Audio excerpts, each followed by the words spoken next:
is be a biologist, but it turns out there's an incredible amount of overlap there because life drawing, the anatomy, I think that's why I was drawn to it, because I like the anatomy of bodies and not just human bodies, because I love animals. And so I think there was some of that already in there.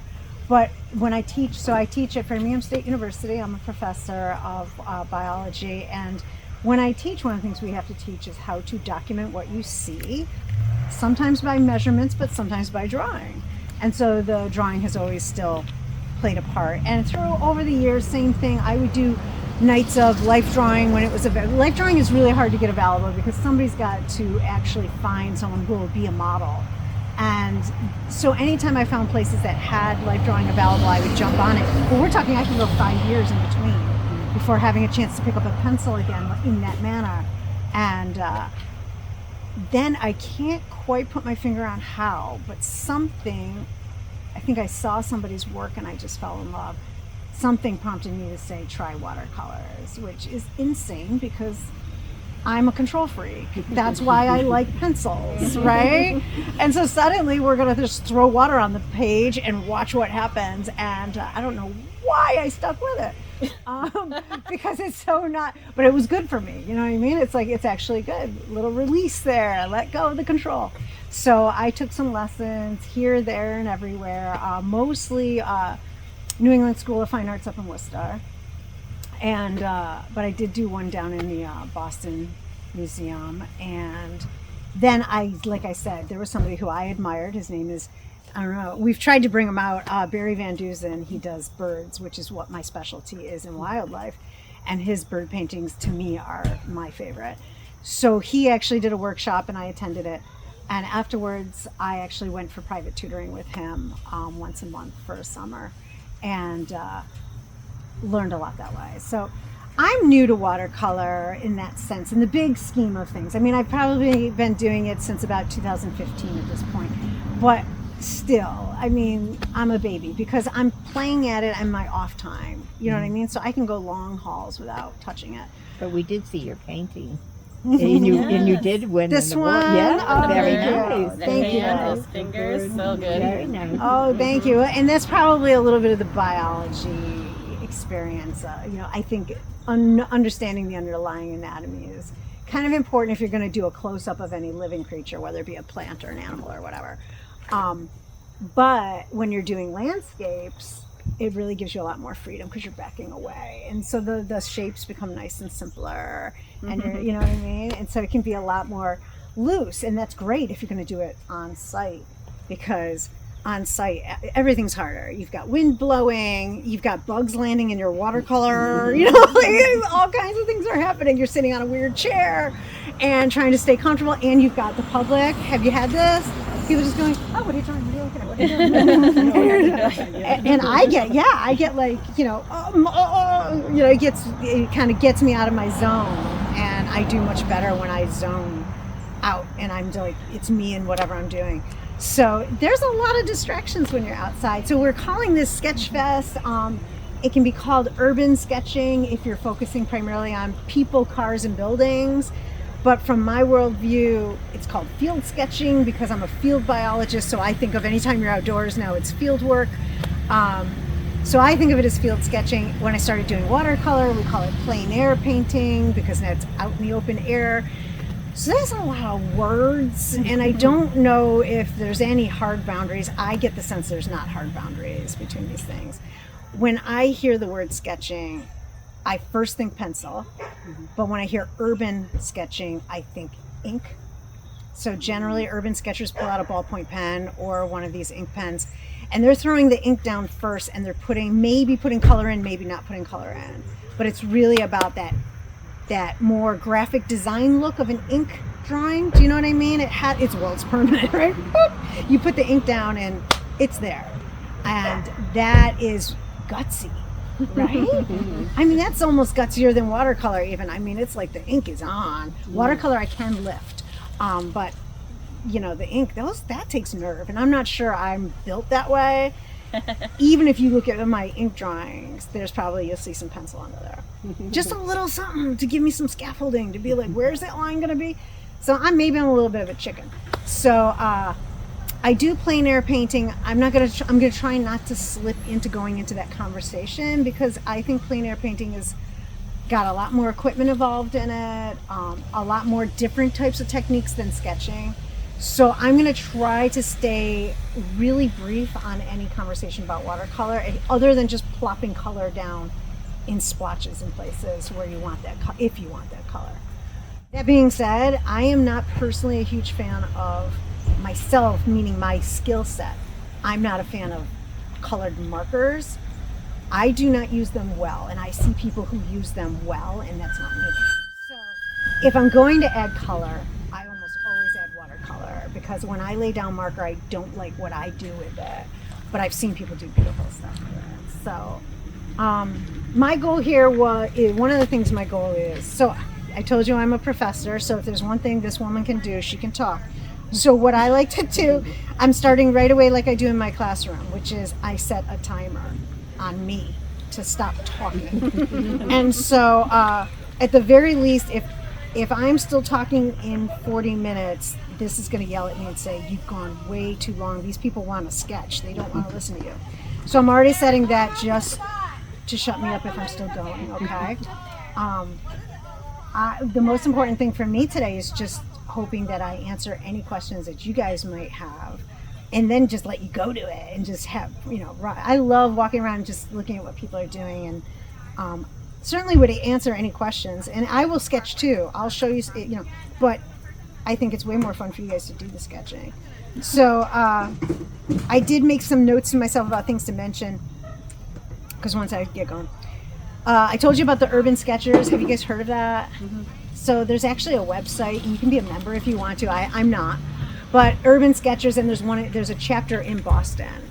So there's a Boston Urban Sketchers. They will post when they're going to go out and sketch somewhere. There's plein air painter groups online, and I've done those, but I'm just not going to drive to Boston. I don't want to drive all that way. But they do have a Urban Sketchers group there. Essentially, their one rule about urban sketching is it's on-site sketching. Well, that's plein air too. That's just sitting outdoors on the site and painting it. And that's why generally even plein air painting is a sketch, in a sense of it's not a finished, what we would call a studio drawing. So my artwork falls into those two categories. I've got the plein air / sketching stuff, and then I've got studio stuff.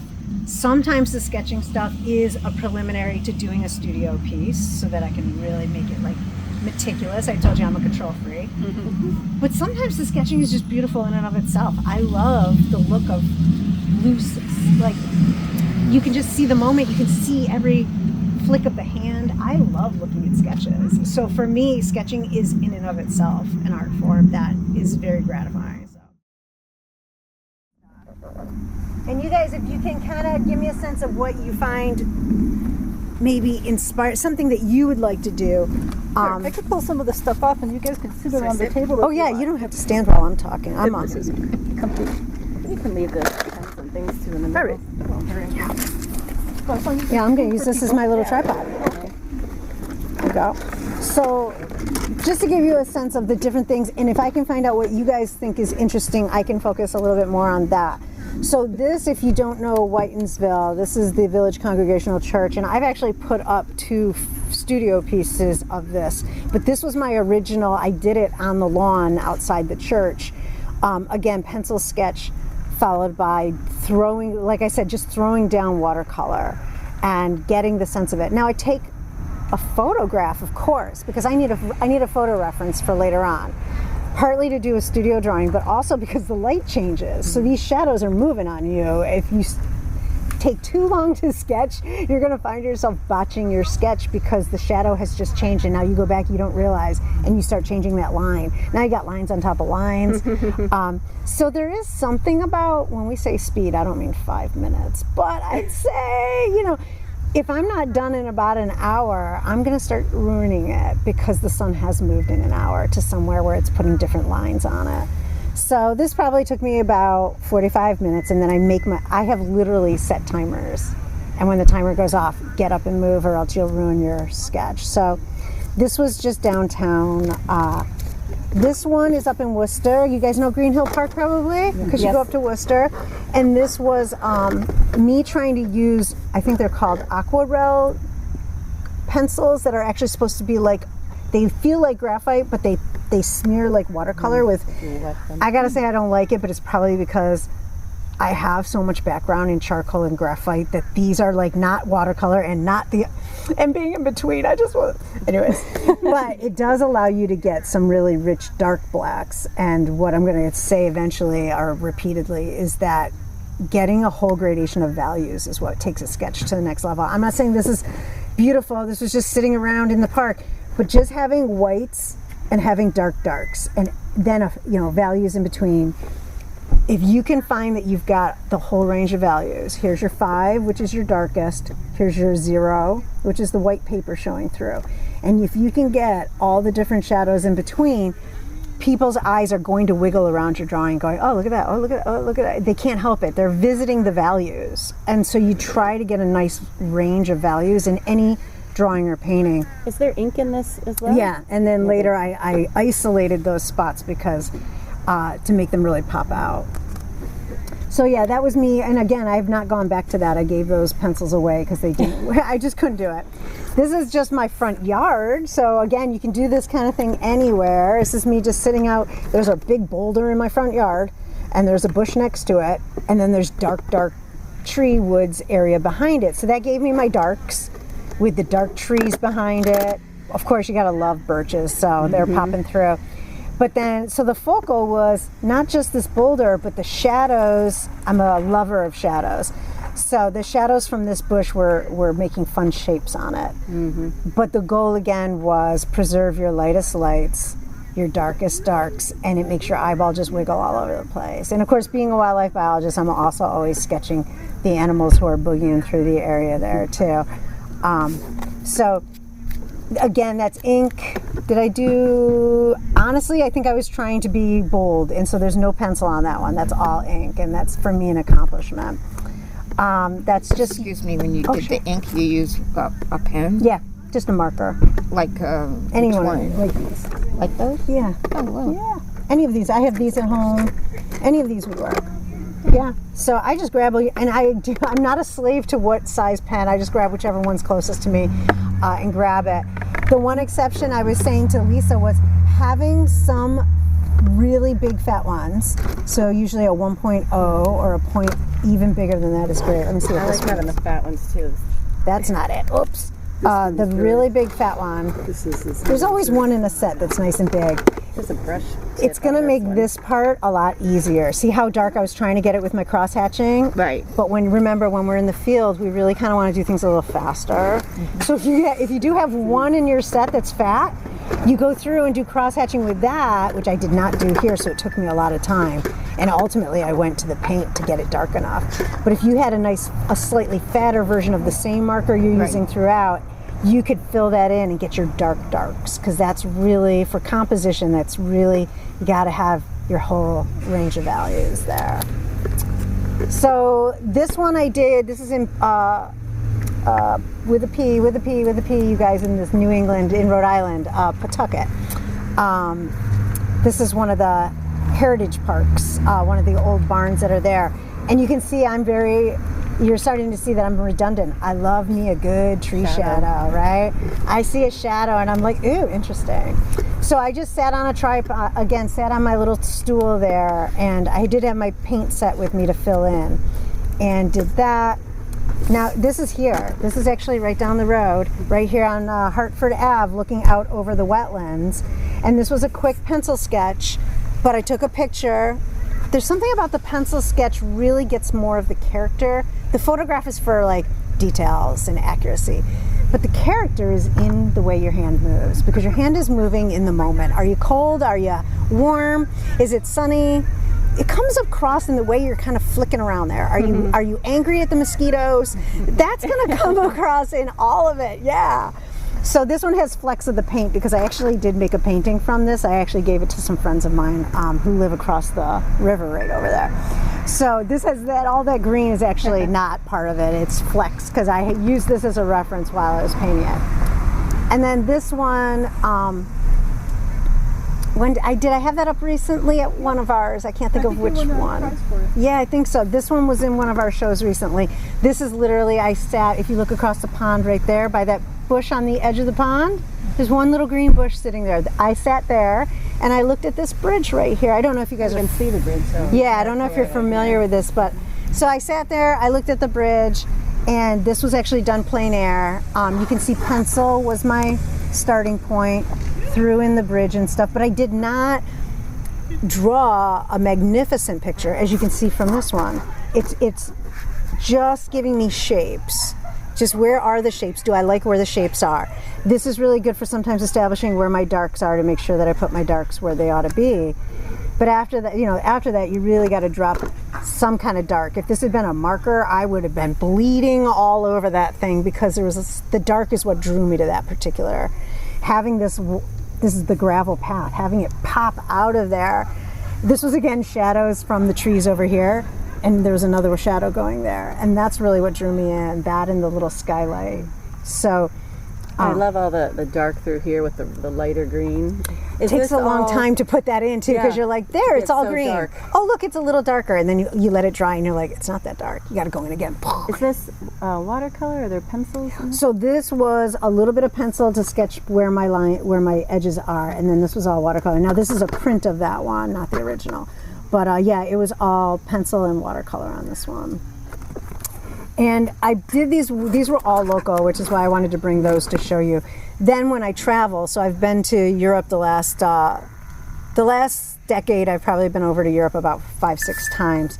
And when I travel, sketching is the way to go, because my husband is not going to park it for 2 hours while I do a plein air painting. So of course I'm taking pictures, but he and I have got it worked out where he likes to stay on the move. So I'll say, go walk around for 30 minutes, come back, and I'll be done.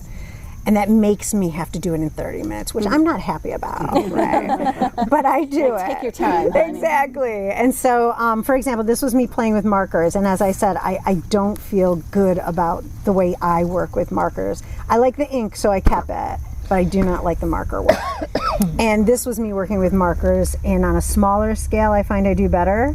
It's when I'm trying to cover a lot of area with marker that I'm not happy. Is it because it looks streaky? Yeah. And I'm not going to take the time to get it all done because you're out there and people are talking to you.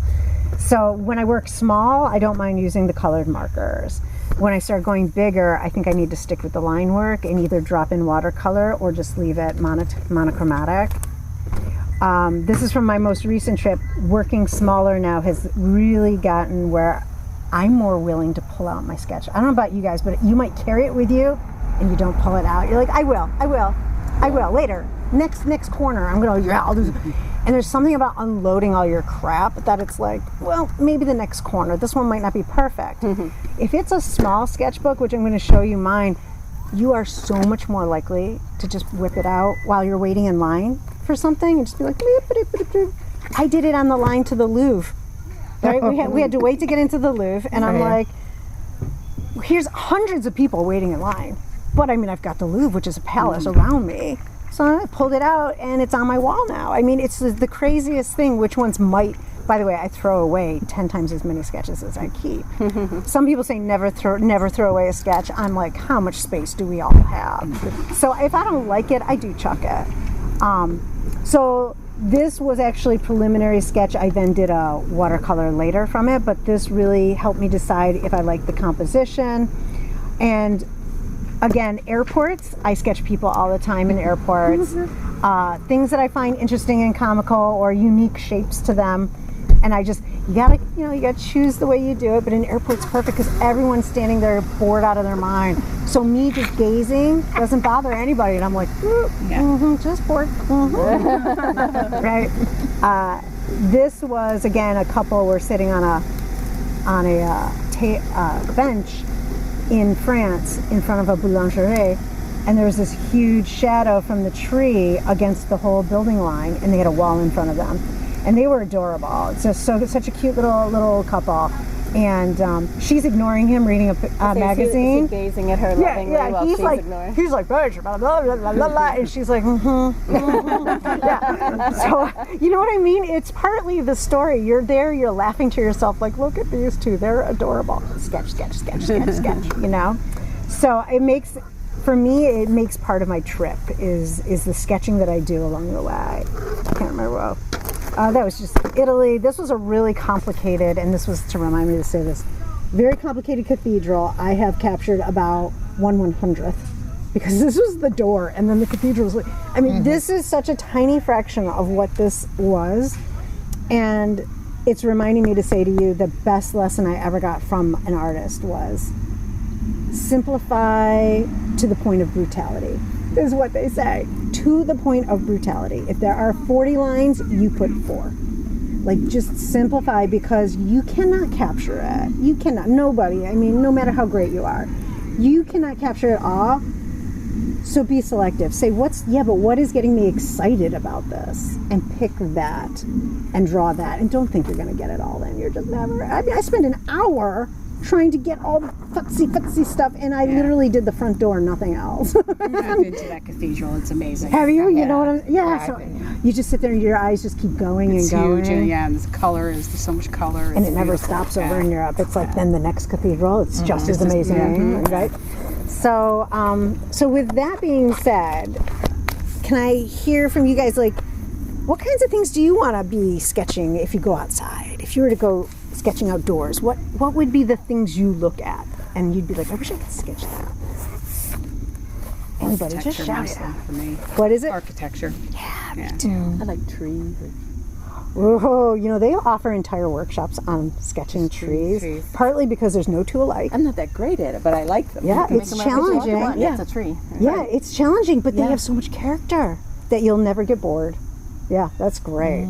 Anything else? I always feel like I cut. Sometimes if I want to put people in, like that's where I like I'll just leave those people out. Like I need to practice the people. Even from a distance, I'm getting a little better at giving like the indication of a person without being too detailed. But that's kind of my thing. Like, oh, look at this beautiful landscape, but maybe there's a person, or like the barn. You know, like just put some life in the. I get sketches. that totally. I chicken out most of the. I'm not gonna lie. I chicken out most of the time on adding the people because that's where I botch it.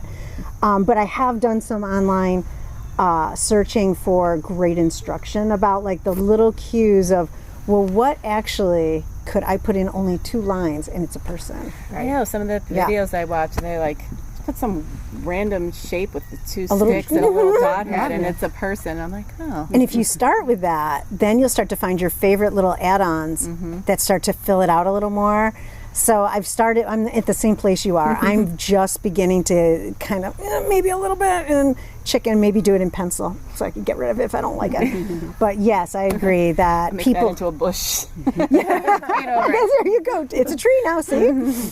But you're right. It adds the sense of not only depth, but also size proportion if you can pop a person in there. That's why a lot of people include the cars in urban sketching, not only because it's part of the urban landscape, but actually the cars help you understand how far away is that, how big is that. So yeah, it's a great thing to work on as well. I will not be helping you with that today. Yeah.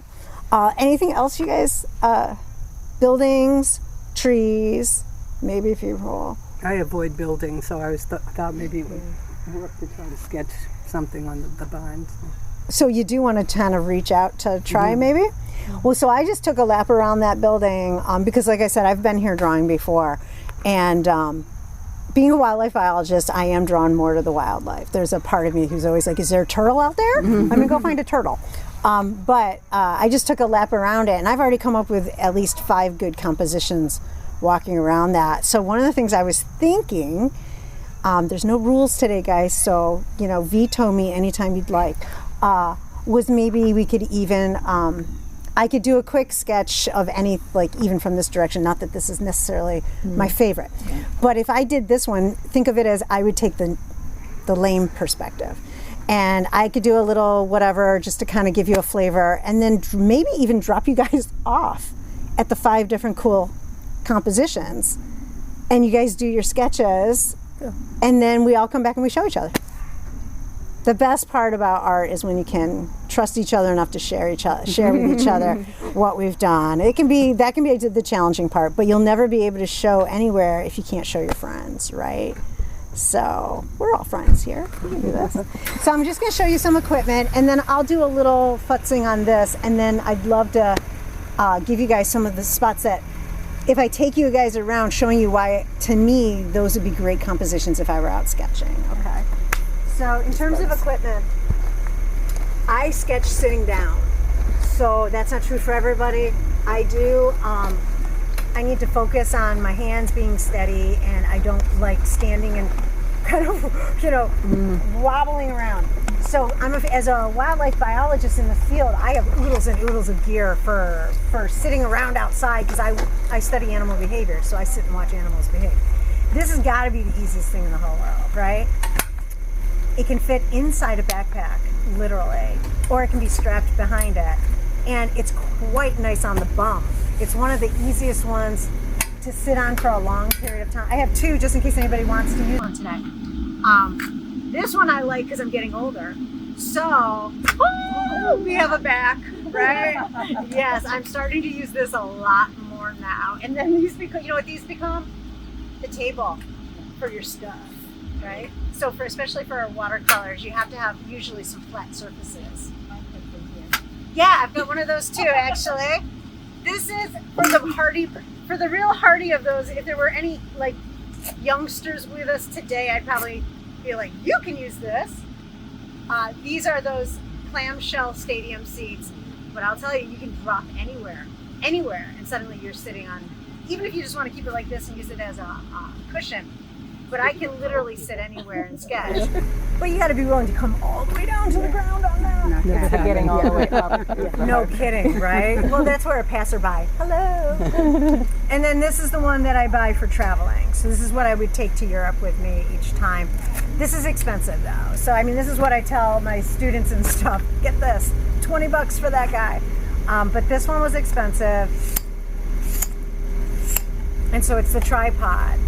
And it's obviously advantages how small it just went. It was just in this bag. It was actually in the water bottle part of this bag. So that's how amazing that is. However, you're hiney, and this is not super duper comfortable for long periods of time. I mean, Older people. Seriously, there are times where then I can barely stand up and a leg is asleep. And so, each person has to find what works for them. And then I just show you what I have for supplies for me. I'm going to come to this part of the table. Sorry, I'm probably messing up your camera view. Oops. So you have to decide how much you're willing to invest in. I'm going to start big and then go small. Not really big. Big is plein air painting. But this is the biggest sketchbook I would bring out. And it's actually a watercolor book. So, it's got a pencil attached to it so I can do the preliminary sketch. That's the biggest one. And then I've learned to get smaller and smaller. So this is like those Russian dolls, guys. We're just going to keep getting smaller and smaller. Ready? This one has, there we go, paintbrushes and pencils. These are the little paintbrushes, watercolor brushes that carry water in there. Oh. You just screw it on, and it always screws, by the way, opposite to what we do. Why is that? I think where they're made. The other hemisphere. They do everything the other way around. So these are wonderful, and if you buy a pack that has a few extras of these, you can keep some preloaded. They come with caps. And so that way you don't have to have a big jug of water. You've got your water attached right to your brush. This, of course, the old 70s sweatband for painting is my paper towel. Right? Because first off, I'm an environmentalist, so I was taught to use paper towels, and I won't anymore. Now I use towels that I can throw in the washing machine. But this for on the road is way faster because you're literally, and just go right back to what you're doing. So that's us trying to, I think that's probably hers. Okay, yeah, things are going to get confusing here. This is, I think, an oil pot, but I don't do oils, but it's turned into a terrific water pot for, again, watercolors. You just pop it right on there. So I carry one of those because it seals. And these are my watercolor brushes. If I'm not using the little disposable guys there, these are ones that are made to, if you want the longer handle. So there's so many kinds of these out there. It doesn't matter which ones I have, because it's like everybody, you just got to play with them and see which ones you like. But then we're going to go a little smaller. Like, I feel like you stole my kit. There you go. Same kit. I'm going to put this on the floor. So now we're getting a little smaller with the watercolor paints, getting closer to sketching size, right? And there you go. We probably have it is the same one. Yeah. Oh, let's not confuse the two of them. We'll go home with each other's colors. I have the little open pot. Yeah. So figuring out how to carry your water. I hope what this tells you right away is that you should really stick to markers and pens, because watercolor has a lot of baggage. So now I'm going to get smaller. This is my sketchbook, just regular old paper that you're not afraid to like throw pieces away.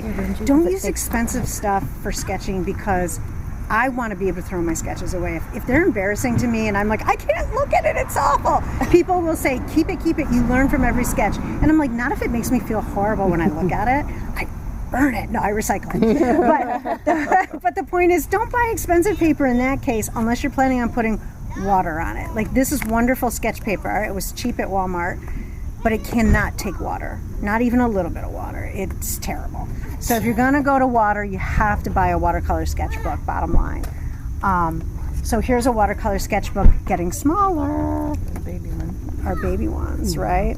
So they're wonderful. And this is what's gonna make me willing to pull it out anywhere. Airport, corner of a street next to a bodega, whatever. Just pull it out really quick. Ooh, look, that guy's really funny looking. Oh, I like it. Throw a little water on it, put it away. And just like that. And nobody has to know. So this would work with these for being really discreet and fast. And this is a $2 sketchbook that I got in France last time I was there. So I have graphite, because a statue I saw, some people hung over the next morning, still having wine at 9 o'clock or 8 a.m. Hair of the dog. Right, hair of the dog, exactly. These are airport people, lots of airport people. This poor guy trying to push his wife around. It's just lots of interesting things going on. The backs of people's heads can be really, really fun, right? I think I know him. So I'm just, the variety of people and the things that can keep you interested while you're killing time. Meanwhile, and I didn't mention this before, you're keeping your hand loose. And you're doing that with ink. This, ink because pen? I was trying to be good. Yes, I'm trying to make myself do more of that, which is really hard for me. But I'm working on being gutsy enough to do that. To do more sketching, because the pencil makes me do this. So this is one of my photographs that I do a lot of birds in the hand. But you can see I'm getting really tight, and I'm getting in there, and I'm trying to go. Pencil makes me get really control freaky, and the pen loosens you up, because you're just like, well, can't take that back. Whoops, I mean, so I'm trying to learn to be looser like that. And trying to work on my people profiles. So how many few lines can I use to get this person marked down? That's what I was doing with all this, is what were the key, this one, 2 people, I said, use as few lines as possible to figure out how they're sitting, what's their position. And this is where the life drawing came in. I don't know if they ever did it, gesture drawings. To loosen up your hand, one of the things they say is a 30-second gesture. So they would give us literally 30 seconds. The model, dressed or not dressed, doesn't matter. The model would just take a pose. 30 seconds, done, new pose. 30 seconds, done, new pose. And literally you had 30 seconds to capture the entire posture, even the direction the head was facing and everything. And that's really what this picture was me doing a gesture, because I knew these people were not happy about me staring at them. But I love the slouch together like that. They were just so adorable, leaning on each other. And I just wanted to capture that shape. And maybe later I'll do a painting that I'll make up all the rest of it with. I didn't take a picture of these people. That would not be polite. But so this keeping your hand loose is really important for sketching. If you're like me and you have a tendency to start concentrating and really pushing hard, you're already doing a detriment to your whole picture. So one of the things is just In fact, I can do this right now. I was just going to say, we just look at anything to loosen up. So I'm just going to open to any old page and take any old marker. I do not care what size it is. I don't have any pre-planned idea of what I need to do. And let's just look at Mr. Nissan here. And so immediately it's like, okay, what do I see? I think we'll turn the paper the shape of the car. How's that? And we're saying we have a rectangle. And we have a hood with some really nice lines going diagonal like this, right? And then we're gonna come up and over and down. And I'm almost at a car. I definitely need those adorable little side lights, right there. And we'll throw in a couple of headlights. See, this is 30-second gesture, people. We are not going for, actually we're getting a little Picasso-y though. I was gonna say, this is not high tech, but we're basically saying, oh, you have a great car, by the way. Love it. Right? There you go. And a reflection, and maybe then I start throwing in the buildings in the background or the bumper in here. And then I say, okay, 30 seconds done. And then I go, all right, a tree. And we just look over there. We see that funny looking tree with a slant, and we start drawing. Look at the shape of, it's got like a diagonal foliage shape. And it's got this gorgeous diagonal trunk. Do you see the one I'm talking about? This one right here. If I draw well, you'll be able to know which one I'm doing, right? But I'm not really. We're really just saying, isn't that an interesting shape to that tree? It's so cool. And then I would want to somehow point out that the pink was right here, and the pink was all along this edge right here, but not down here. This was green. There were these pops of light pink. So I'm going to do an intermediate crosshatch here just to say there was the dark trunk. There's my 4, not quite a 5, but there's my 4 value. There's about a 3 value in the green with a little bit of darkness right there for a branch in the background.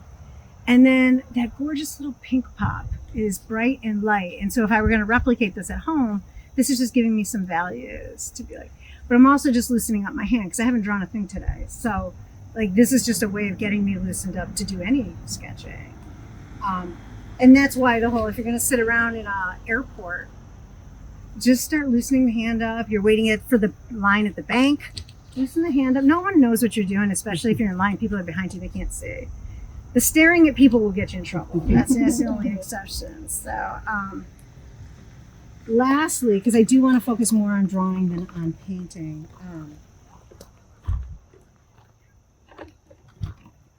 I made this, by the way. I don't know if you all like to play with your scraps, but I can't throw away fabric of any kind.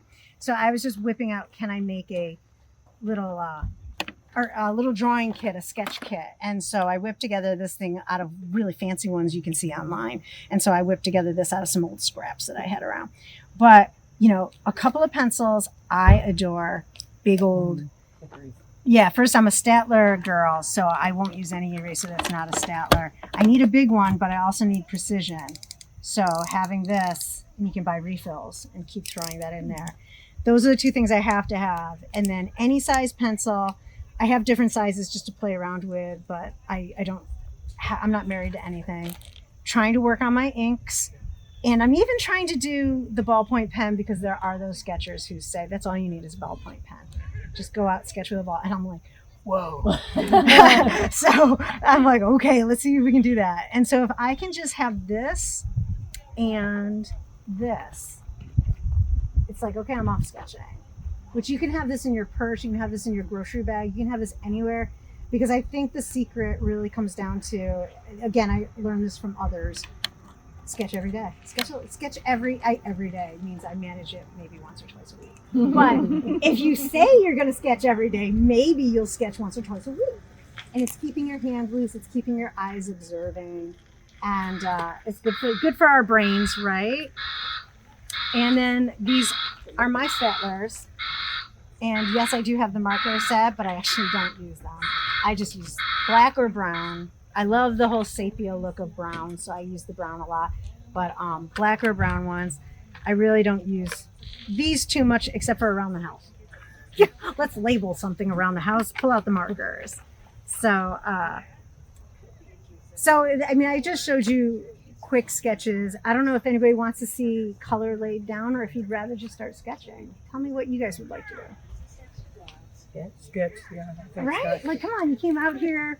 Let's get you guys sketching. Here, Let's. and I'll just show for a second. This is a little portable thing I carry with me, and I can get it open. So it just has a warm and dark Nice. color, warm and dark red, and warm and dark yellow. Nice. Is that the pops up. portable painter micro? Yeah. thing? Oh wow. Yeah, so you can have a little place to mix, a little thing for the water, and it all just folds back in. So I just keep it in the Ziploc. Okay, well now I feel like it's a competition. So wait, here we go. The tiniest one. You probably have one like this.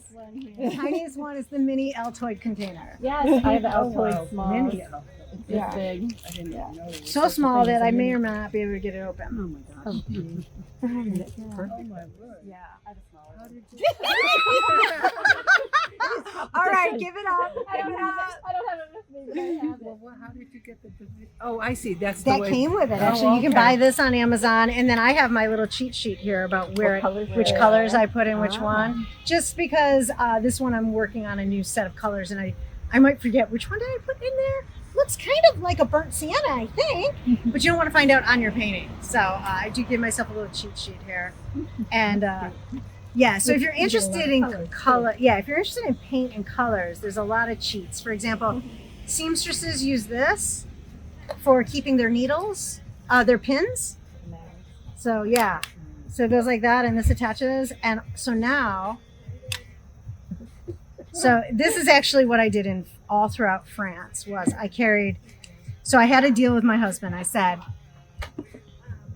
I'm having trouble committing to like, you know, a sit down because you want to keep going and doing things. So how about this? You drive, I'll tell you when to stop, pull off, give me 30 minutes. And so he would literally check his email in the car.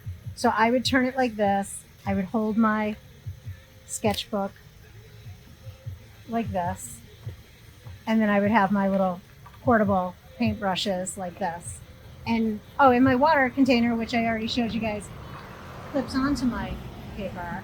So there's your kit. You're good to go. Just start boop boop painting, and of course my wristband, and then we're good to go. And you can cover big swaths of your paper if you need to, if you don't want just with a little spritz bottle. This was a breath mint. Right? And now it's a water bottle for psh, psh, psh. So if you put a little bit of green paint here and you now you've got a whole grassy lawn just like that. Wow. Right? Yeah.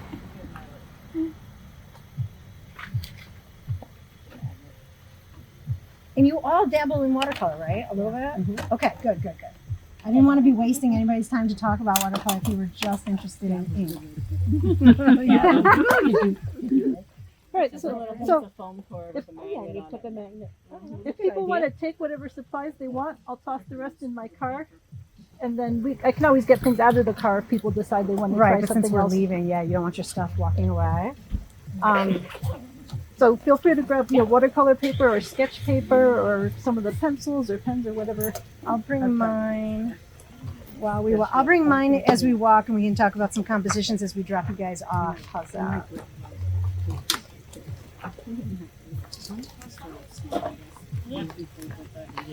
Yeah, I do too.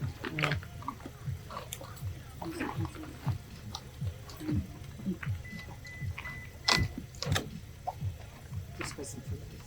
What is it? Oh, 6x9. And part of the reason for all the gear is that when I'm going to workshops, I want to know, yeah, but what works? So I love playing and trying other people's gear and seeing what people are using. So I hope that was helpful for you guys, just to see something maybe you haven't seen before. A lot of things I haven't seen before. Good. That makes me very happy. Does anyone want a clipboard? You might want to put one. Yeah, Put your maybe. paper in there. I think if I'm going to go with a smaller, I don't think I want to do it. I'll bring a bag with me around with us. Yeah, Bring one that's what I'm clipboard. going to do too. But I can always That's a go big back one, for but it's like, I don't know, it depends what. It looks like you might want to start with small. Okay. That's what I'm thinking. Oh, God. I got a big one, but I like it small. And then figuring out which bag you like best. I have 3 different bags that I use depending on whether I'm doing tripod work or just sketchbook work, how big of a bag I need to carry all that with. So let's see. Level because the roof is above you, but the ground floor would come up because it's below you, and then you can start adding the roof in, etc. But that would be at eye level. If you were below it, way down low, then all the angles would all start coming downward, and if you were looking above, they'd all go upward. And so this is an important component to like the reader knowing where you were relative to that. But again, that's it. That's where there endeth the lesson, because I know talking about perspective is not joyful at all. So I think this is a fantastic view because I love that corner. I also like the little bit of, I'm a huge fan of fence lines, so I love the fence lines. If any, and of course the little, what do you call the wind thing at the top? That! Isn't he adorable? The weather vane. So I personally walked around and said, this to me is charming. I would do this one. Does anybody find this charming and want to stay here? It is charming, but I want to look at the other thing. Okay. Yeah. I don't want to be in this mess. Oh, like a true shopper. She's like, I need to comparison shop.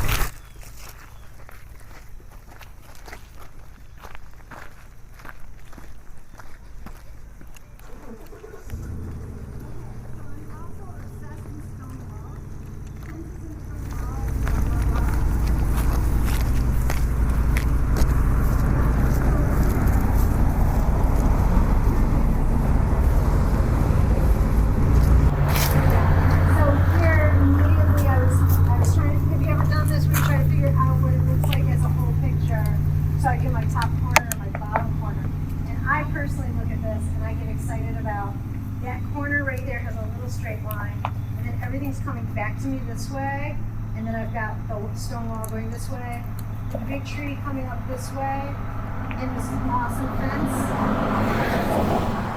And the fence starts to have all this perspective coming at me this way. So to me, that's already a really, I love the compliment. And then you've got the background fence going away far, far away over here, right? I wouldn't do more, like I wouldn't do the house in the background, because that's just going to get really confusing. But I would focus on the details of this tree. I love to do stonework, and that might sound obsessive because I probably am. But I love to play around with all the stonework in here, and then all the fence lines and all the different angles as we move along the fence lines. So the fence is going this way first, but then it's flying up this way. So to me, that's really fun. And for those of you who love trees, this tree's got a lot of character. It's not just your traditional lollipop tree. It's got a lot of lopsided asymmetry to it, which is actually interesting. But I won't lie to you, what drew me always is the stone wall. I love a stone wall. So if somebody wanted to do this one, I think it would be a great combination.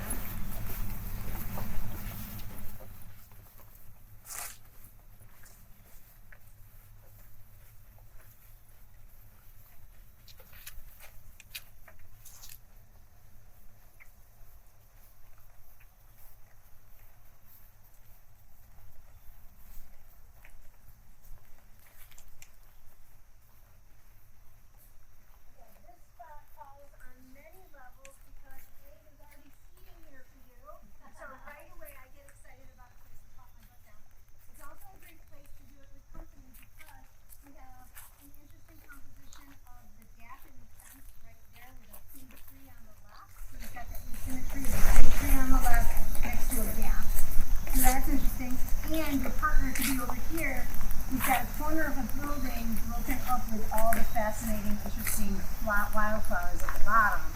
Now, I'm not gonna lie to you. I see that much wildflower and I get intimidated because I am not loose enough to be able to lighten up and just throw splotches of colors in there. That is for people who have that skill. I'm too uptight. I have trouble, but I'm working on it.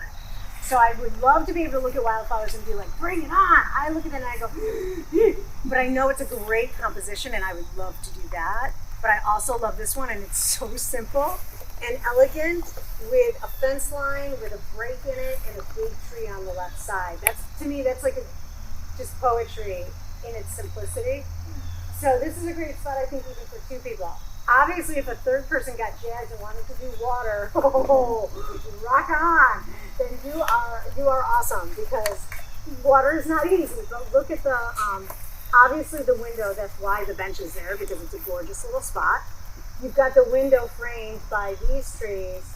You've got the reflection of the water, but look at all the horizontal lines with first the stone shoreline, then the gravel trail, then the field, and then the hillside of trees. And if you're just doing like watercolors, that's fabulous because you do splotch, splotch, splotch, splotch. Sketching for me, I look at that and I go, black and white, to me, that's gonna be a train wreck. I don't know, because that's giving them both the depth without any color at all. That's hard for sketching, but that's great for watercolor. Okay? So there's literally 3 incredibly great scenes. For me, for sketching, that's the number 1 because that's going to be successful no matter what. This one, I'm scared of my flowers, but I know it's a gorgeous composition. And then there's still one more spot over here. Not quite my favorite. I think I want to nice cornerstone wall right there too. That shot, if you didn't like the angle of the tree being so asymmetric, the tree's a little bit more symmetric here. For some people, that's more appealing.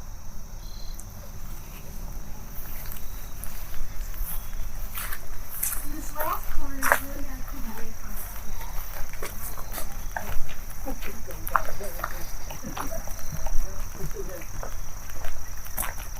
But I like the white framing, so I like to keep all those windows.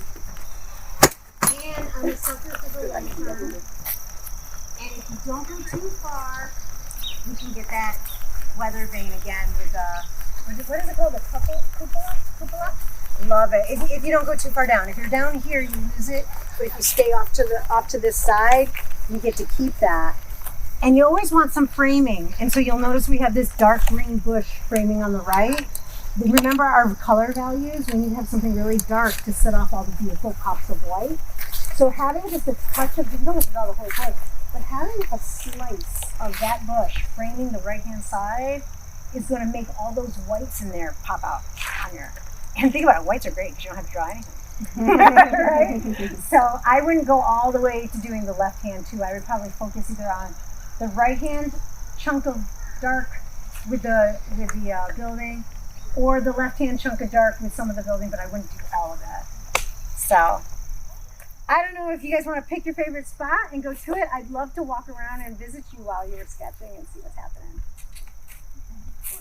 All right, rock and roll.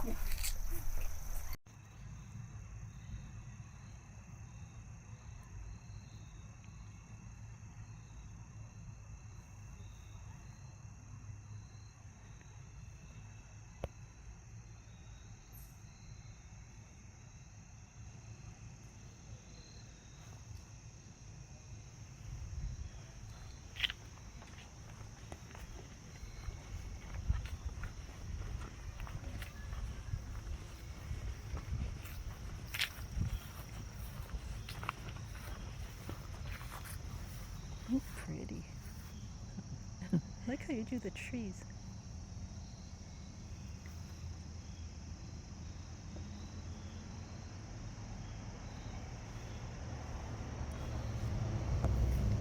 Oh, we got all the colors going. We got all the colors going. Yeah, ready to go.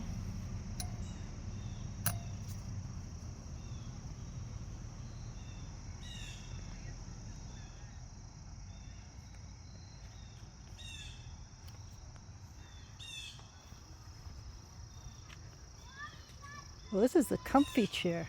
Oh, you should try to get out of it. It needs like an ejector seat or something. Yeah. It's a bit- That's a great angle. It's really hard to get the perspective. That's part of the charm of sketching. Do you think? Yes. Well, when you look at Brandi's sketches, they are rarely like exact. They have all sorts of quirky angles to them, and I think that's part of the fun of it.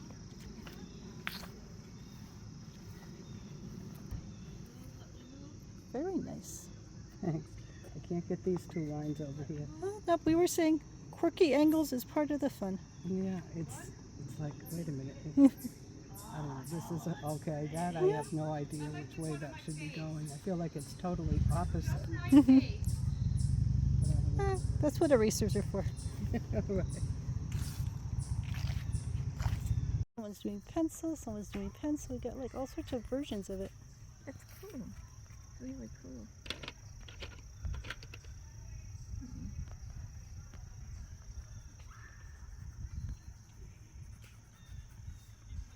like these, this kind of pen. Mm-hmm. I'm gonna. Your number 4, even your number 5 dark. That's the darkest dark. And can you draw those? It's usually like shadows under eaves, shadows on the side of the framing, like around that window frame, or under the eaves of the roof, or the glass. The glass windows are often the darkest dark. If you draw those in really hard right now and fill that in dark, things are going to start popping out, because fiddly makes us all look at the details, but what we really want to see is the composition. So the values from 0 to 5 are what are going to just bring that right out at you. So every once in a while, just do a little check and be like, am I getting caught up in the minutia, or do I really have all my values? Do I have a middle value? Do I have a dark value? And do I have a super, did I keep some white on the paper so that I have my lightest values?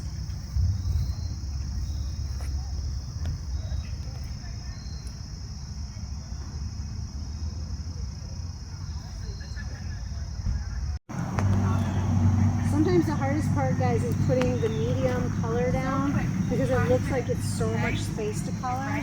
So you gotta, if you're just using black and white like I am, doing the cross hatching takes a little bit of guts, because you're just gonna, if half the paper is your medium gray, your middle ground, your number 3, then you really gotta throw some serious cross hatching across the whole page. And that can take like, yikes, I'm about to just throw lines across my page. But if you do that, you're going to get your middle values, your 3s, and then you can erase to get your whites, and then you can really press hard to get your darks.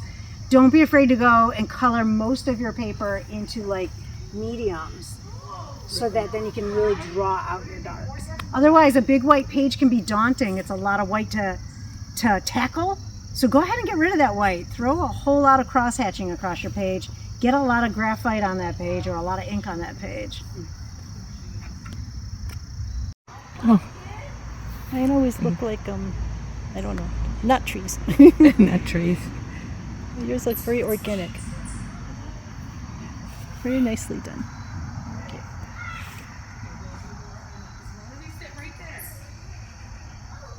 It's really fantastic. So if I do this, it's hard to make yourself do this, but once you have your lines, those aren't going anywhere. So you can use the edge of it and really bleed it in. And if you're willing to get messy, because to me graphite is messy. It's not as bad as charcoal, but it's pretty messy. And then, do you mind that I'm just grabbing your stuff like this, like as if I own it? And then you go in and you make your leaves by pulling it out. So that would be a clump of leaves right there. Yes, we can it make looks much another better. clump of leaves. Yeah, and I was just trying to little, yeah, Right? definitely. And we can just keep adding them wherever we want them, and they remove beautifully, Oh yeah, right? And that gives is a smoother edge to it without looking. Yeah. exactly, you get that organic edge to it, because Yep. you're not really having to draw it in. You're just going, be a leaf, be a branch. And meanwhile, look at all those different tones you have in Right. there, right? And then you can just go back with your pencil and add some real depth with that 6. Usually is right outside of the leaf bunch is where it's actually the darkest. Right on the edges, yeah. like this, for some reason, that's where the real shadows are. So then if you're willing to get messy again, Yep, more tone to it. and then you can go back and really pop those edges. Look at that. Oh yeah. See what I mean? So now I've got my medium, my dark, and a bright white all there. And Yeah. that's what's creating the same curvature that you were creating right there, by creating that medium, dark, and light all together. So it requires, though, now if I go and show you my hands, Yep. that's what my 4 years of college looked like. I was covered. But that's, I mean, you can do a lot more if you give up the lines and go for the values. Yeah. The lines are great for guidance, but then go in and really, except for the things you want to keep super white, go in and smear and then subtract. Yeah, you can get some really nice edges that way, but more importantly, you can get the values. You really want to have about 3 or 4 different values in there. Yeah, See how much I missed it? I'm having fun playing. I haven't, I haven't gotten really into just doing the monochromatic in a long time, and I really enjoy it. The charcoal, though, boy, could I make a mess. Ooh, have you ever tried it? Yes. I like the charcoal. I did like the charcoal. You would not wear that sweater if you were going to play with charcoal. Yeah, that's true. I once covered our entire kitchen in charcoal dust because I did a mural for a friend. And so I taped it up on the wall, and oh, there was just charcoal dust everywhere.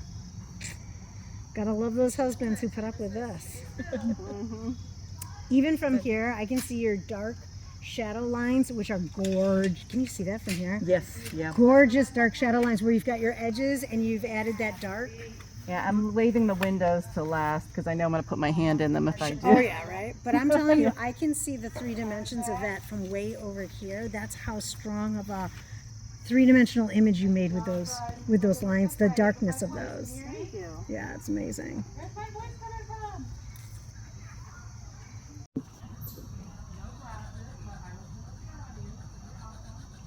No one's going to believe just how ugly this tree is. It really is, though.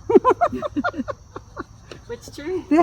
The bird on the top of that pine, but it's not, I mean, it's an interesting tree to draw. I mean, he's interesting in the kind of way that ugly things can be interesting. So I'm like, okay, he's scraggly and gnarly, and that's what. Oh, look at you! Oh, you're so cute.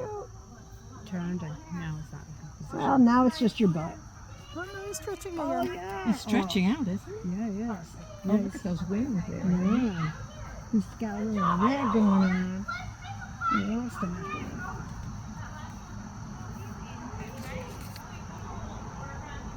He knows we're watching him.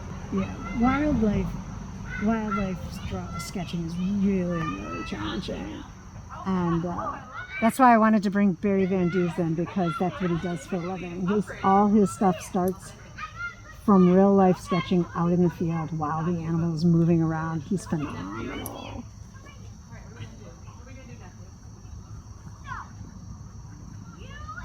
I'll just keep drawing the pine tree because it's not moving.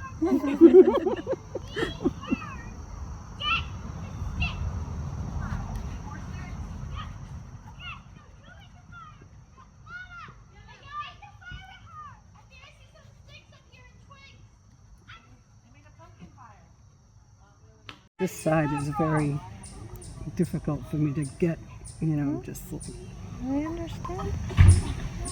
That is pretty. thank you. Put some greens in here or something if I were going to paint it. Now there's a corner because this is now the same number of cross Makes hatches. that corner stand out more. Yeah, exactly. This little corner right here, this little triangle should pop. But I had to go back 3 times and add more cross hatching so that it would match the amount of cross hatching here, so that these become the same value. These 2 walls, which are facing the same direction, should be the same value. And this wall, which is poking at us, should be a lighter value to bring the corner out. Yeah, doesn't seem like there's not a lot I can't see a lot of brights in this Yeah, it's really that back lawn. Believe it or not, the last thing in the world you'd ever lawn think is was there. the lightest thing. And you're doing it by doing that line right there. You're making this the lightest, and that's exactly what should be the lightest. Plus you darkened your fencing, which is darker than that lawn. It's hard because you think about those colors and you go, no, the fence is white, it should be the lightest thing. But it's not white, it's actually an algae green. Mossy, moldy. Exactly. Right? So I'm literally starting to see depth and dimension. I can see that lawn goes back, and that's because you pushed it back by bringing these guys forward. Yeah, they need to be forward a little more. Yeah, and Well, this, I think or you need back. more colors in here, and that's going to push, that's going to make that pop. As soon as this gets a little bit darker up here, that's going to pop even more. And you can add a little bit right here, because we notice how it is darker in front. Yeah, Like if there's you, patches of even if you don't look specifically, try crossing your eyes. Like blur. Yeah, make it blur. Do you see how your foreground is actually a whole value darker than the background lawn? So this needs to be... and I have it white and it's not white. Exactly, you've got it. So if this is going to be our number 1, like our 1 value, then this needs to at least be a 2. So you should always think of it as values like 1, 2, and 3. 1, 2, 3, 4, 5. Yep, exactly. Because your 5, remember, is right there. Yep.